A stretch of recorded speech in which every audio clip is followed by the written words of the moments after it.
OK, hey Joe, j'ai une commission pour toi. Regarde, je vais te signer ça, là, puis tu vas aller porter ça à Mme Turcotte au bureau de poste, s'il te plaît.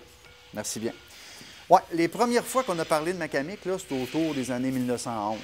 Il y a une vieille histoire qui raconte là, qu'il y avait un certain Raoul Boissonneau qui était déjà sur place. Puis par la suite, bien, il y a comme Monseigneur Latulippe puis l'abbé Ivanoé Caron qui ont célébré la première messe dans ce camp-là de M. Boissonneau. Ça, c'était le 8 octobre 1911. C'est un Raoul Joliette, il était dans ces coins-là. Là. Il voulait avoir du pays nouveau. Ils se sont rencontrés là-bas. Mais ils sont venus ici tout de suite. Vraiment, elle était certaine qu'elle ne voulait plus rester dans le coin parce qu'il y avait trop de chiolage. C'est qu'elle a fait la mission tout le temps avec un petit outil délicat, là, avec le sérieux. Il y avait juste un petit camp là, que les Sénards avaient bâti. Pour bâtir le pont. Là, la première fois, il couchait là-dedans. Le premier homme là, qui a passé l'hiver tout seul, c'est lui. Non, le bœuf, dans le 4e wagon. Je mets ça avec les autres bœufs. Oui, puis les vaches aussi, c'est sûr. Ça va tout ensemble, ça. Mais pas ça avec les chèvres, là. C'est bon. Ouais, je te disais, c'est que ouais, par rapport à l'école, les parents, là, ben, c'est sûr qu'ils lui faisaient confiance, là, parce qu'après le curé, puis le maire, puis les commissaires, les sœurs d'Assomption, puis les frères du Sacré-Cœur, là, c'était les personnes pas mal les plus respectées dans la paroisse. Là. Dans les dernières années, oui, parce qu'avec les religieuses, on pouvait aller jouer dehors à la récréation. On avait plus hâte d'aller à la récréation, jouer au drapeau qu'ils appelaient, là. On se faisait mourir à jouer là-dedans, mais on se défoulait. Oui, ça a été... J'ai aimé certaines matières, c'est sûr. Moi, j'étais choyée parce qu'on découvert que j'étais capable de chanter un peu, fait que j'avais des privilèges avec la sœur supérieure dans ce temps-là. Tous les matins, là, il fallait monter la grande escalier pour aller à la messe. Tu sais, la grande escalier. Tous les matins, on montait ça pour aller à la messe. Le français, surtout, était bien fort. Nous enseigner du bon français, puis des cerveaux. C'était les religieuses, les sœurs de l'Assomption. Puis, oh oui, on était nombreux. Moi, j'avais Lucie Cossette, Rolando Ouellette. Ah ben dans ce temps-là, on commence à 6 ans. Hein. Puis à 11 ans, dans le mois de mars, c'est mon retraité, j'étais trop intelligent. Ouais, je t'ai-tu compté ça en 1910? La gare d'Atterley, la gare actuelle de Macamic, elle n'était pas située ce qu'elle est là.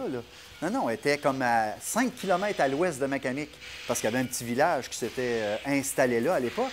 Mais là, vu que les gens s'installaient plus vers le Macamic actuel, sur le bord du lac, bien, ils ont décidé de déménager la gare d'Atterley vers Macamic. Ils n'ont pas fait ça n'importe quand. Non, ils ont fait ça en plein hiver, mon ami, en février 1916.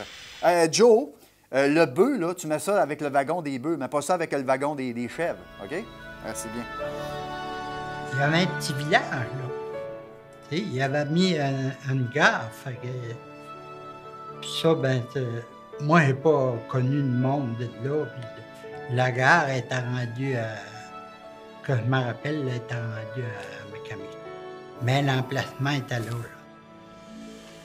Ils ont levé la station là-bas, là. Puis ils l'ont embarqué sur 2 flats. Puis ils ont parti en s'en venant, là. Le curve qu'il y a ici, juste à l'ouest d'ici, il penchait de 3 pouces. Ils l'ont couchimé, puis ils l'ont remis égal. Pour pas qu'elle verse, là, elle. Ils ont passé, puis ils ont traversé la petite crassine, puis ils l'ont emmené ici, puis ils l'ont poussé à côté. Ouais, 35, 36, 37. Oh, de la valise grise. Ben oui, mon Joe, ça, tu me mets ça avec la valise noire dans le coin là-bas.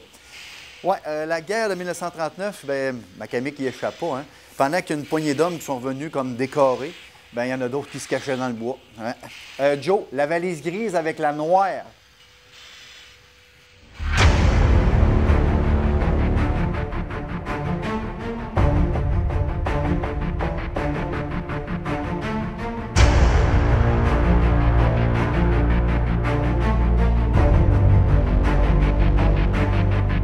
Ça, je me souviens qu'il y avait des pitons dans ce temps-là là, qui disaient pour aller faire l'épicerie.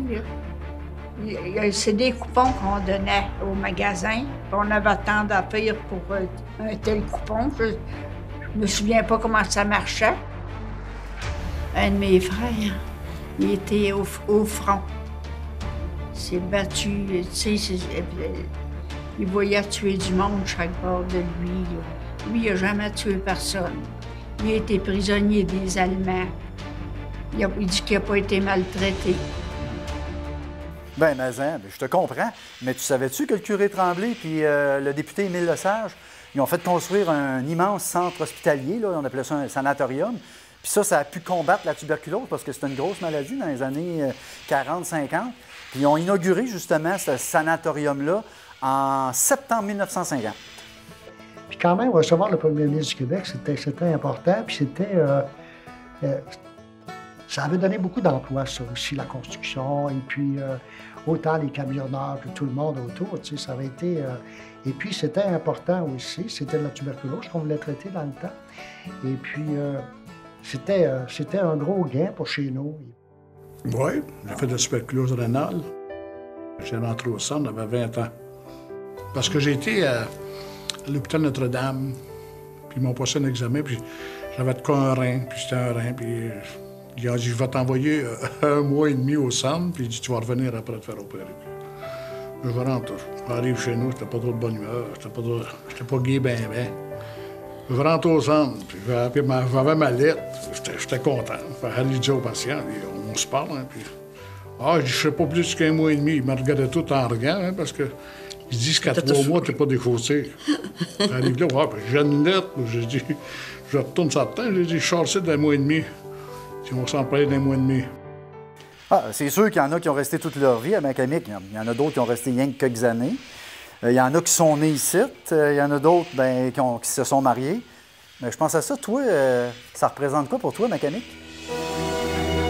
Les gens qui m'ont rencontré, qui m'ont connu, ils savent tous que je viens de Macamic à Abitibi.